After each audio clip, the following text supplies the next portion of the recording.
amazing that he was alive, and it was incredible that he was able to speak after being out there for all that time. Cold, lost, and alone in an Indiana forest for 2 days.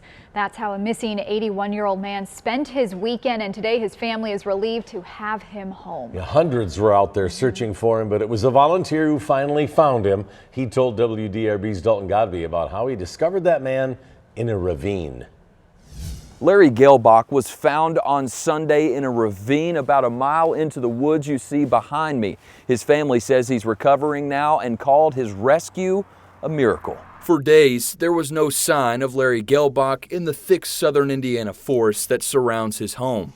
He disappeared Friday afternoon. There were a lot of people that had kind of got discouraged, and I was probably one of them. And hope was dwindling by Sunday. I thought that we had already exhausted all the areas that we thought he would be, that it was time to probably look in areas we didn't think he would be. More than 300 people joined in the search for Gelbach on Sunday, tracing grids in the forest behind State Road 62 near Lanesville. Carson Denny, a family friend, finally heard something. I actually was about 10 yards from him, and Mr. Gelbach actually called.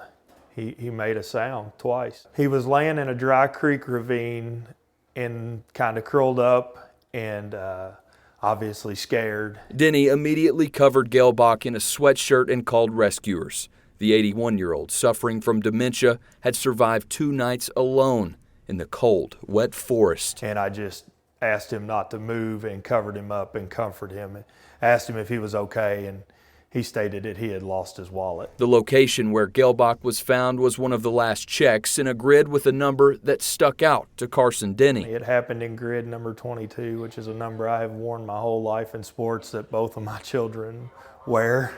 So yeah, it is, you look at those things and it was pretty amazing. Gelbach's family says he's recovering in the hospital and will be released in a few days. It really speaks to the will to live. It really does. Larry's will to live is what is amazing. A dream of an ending to a nightmare of a situation. With photojournalist Frank Stamper, Dalton Godby, WDRB News. So happy he's back home with family.